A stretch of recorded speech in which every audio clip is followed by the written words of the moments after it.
partir de estas, ¿ya? Si una de las anteriores pruebas, lo que les decía, sale alterado, es necesario realizar otras pruebas específicas. Estas pruebas específicas no se realizan, ojo, de rutina, simplemente se realiza ya como una segunda etapa, ¿ya? Existen muchas, no voy a mencionar todas porque son bastantes y de acuerdo a la patología que presentaría el paciente se va a ir pidiendo una y otra más, ¿ya? Pero en general, para que tengan una idea, por ejemplo, están las pruebas llamadas pruebas de agregación plaquetaria, que en este caso correspondería cuando hay sospecha de que las plaquetas están funcionando mal. Entonces, de las anteriores pruebas, ¿cuáles son las que saldrían alteradas? Por ejemplo, el tiempo de sangría, ¿ya? Si el tiempo de sangría sale más alterado, prolongado, entonces podría ser que las plaquetas de ese paciente están mal. Y podríamos realizar, o se podría solicitar, realizar estas pruebas de agregación plaquetaria, que para esto se necesita un instrumento analítico, ya llamado agregómetro, y que va a permitir justamente someter, diremos así, a las plaquetas del paciente con diferentes sustancias, ¿ya? Y se ve su actividad, ¿ya? O sea, vamos a medir la agregación plaquetaria, ¿no? Por otro lado, también hay otras pruebas que nos permiten valorar el factor de von Willebrand. Ya el factor de von Willebrand también hemos hablado que cumple una función muy importante, primero permitiendo la adhesión de las plaquetas hacia el endotelio vascular lesionado. Estamos hablando justamente de que actuarían como un puente, ¿verdad?, que está permitiendo unir a través de sus glucoproteínas de membrana que tienen las plaquetas, se une y a la vez se va a unir al endotelio vascular, ¿ya?, cuya ausencia obviamente va a alterar la función plaquetaria. También el factor de von Willebrand permite actuar como un medio de transporte, diremos hacer, o actúa como un medio de transporte, sobre todo para el factor 8 de la coagulación, ¿ya? Entonces, si hay sospecha de que el paciente, por ejemplo, tiene la enfermedad de von Willebrand, entonces hay que valorar al factor de von Willebrand desde el punto de vista cualitativo o cuantitativo, ¿no? En este caso, cuando hay sospecha de esto, también podría estar alterado, ya sea el tiempo de sangría, pero por otro lado también podría estar alterado el tiempo de coagulación, el APTT, que es donde actúa el factor 8 de la coagulación, ¿ya? El tiempo de trombina, el tiempo de reptilasa y la determinación de fibrinógeno, las tres pruebas sirven para valorar, en resumen, al fibrinógeno, que es el factor 1, que es muy importante.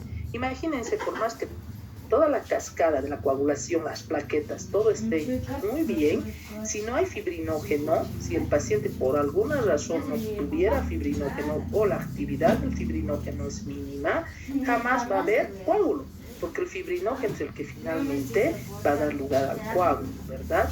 Entonces, los tres sirven para valorar el tiempo de trombina y reptilasa, miden la actividad, y directamente podemos medir el fibrinógeno, que sería cuantitativamente, ¿ya?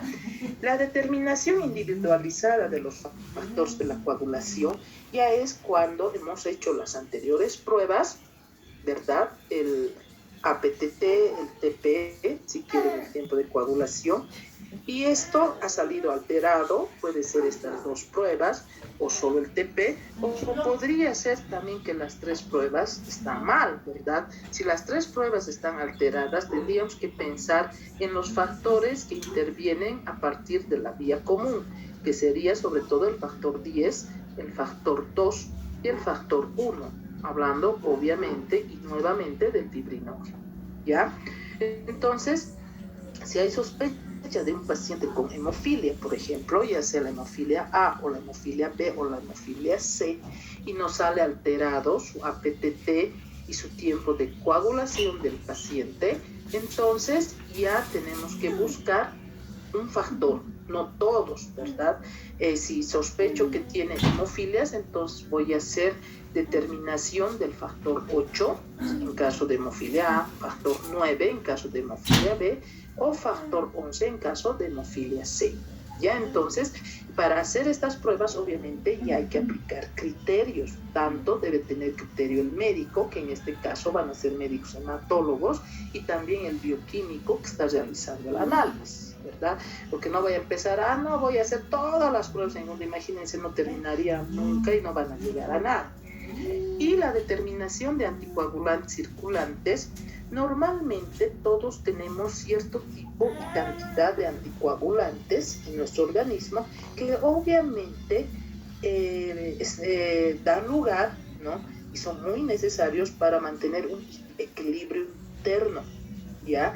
Sin embargo, hay patologías donde estos anticoagulantes pueden estar por demás o pueden ser algún tipo de enfermedad de tipo autoinmune, por ejemplo, donde pueden activar cierto tipo de sustancias anticoagulantes que hace que se altere toda la coagulación sanguínea, ¿no?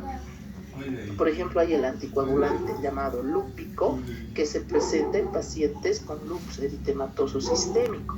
En este caso ya estamos hablando de una enfermedad autoinmune que no tiene nada que ver con una enfermedad hematológica, pero en resumen que altera obviamente el sistema de coagulación, ¿verdad?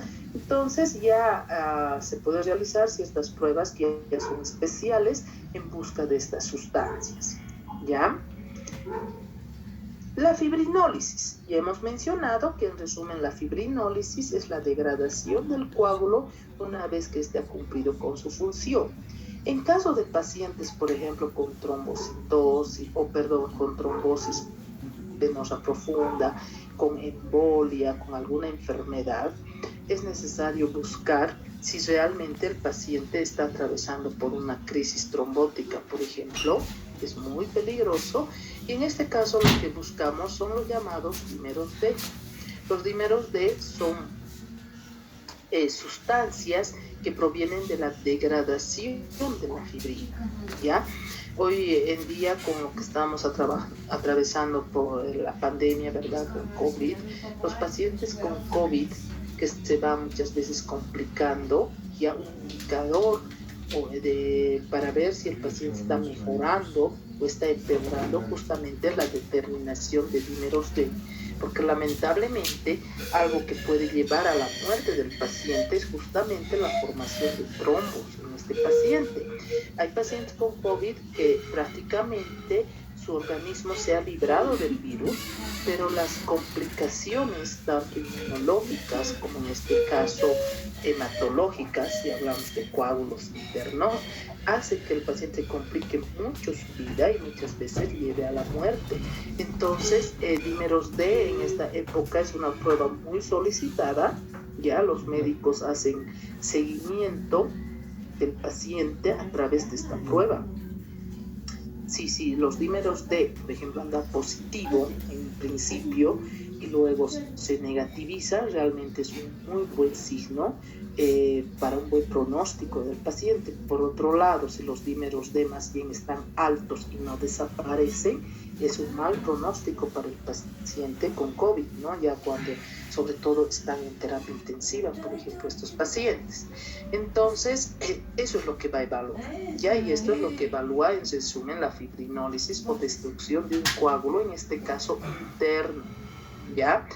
Existen diferentes métodos de laboratorio para valorar los dímeros D. Se puede hacer por el ELISA, por nefelometría, turbidimetría, aglutinación, etc., ¿no? Los que más estamos utilizando ahora en los laboratorios es mediante un nefelómetro o un turbidímetro, ¿ya?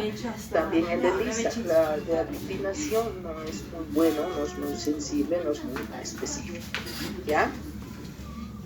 Entonces, hoy día de todas esas pruebas vamos a hacer recuento de plaquetas. Las plaquetas están íntimamente relacionadas con la formación del trombo plaquetario, que estamos hablando de la hemostasia primaria, ¿ya? El recuento de plaquetas en sí es un poco complicado en laboratorio, obviamente hacemos in vitro, ¿verdad? Por dos causas. Uno, por el tamaño de las plaquetas, porque las plaquetas son pequeñas, estamos hablando de 2 a 4 micras que miden estos, células o fragmentos celulares, como algunos autores los han denominado. Y también, y sobre todo, se complica más la cosa, diremos así, en un laboratorio por sus propiedades de las plaquetas. Cuando hablamos de las plaquetas y de sus propiedades, no se van a olvidar, son 3, ¿no? Y son relativamente fácil de que recuerden. Las plaquetas forman el tapón plaquetario a través de la adhesión, agregación y secreción plaquetaria. Con eso ya han resumido todas las funciones de las plaquetas y sus propiedades.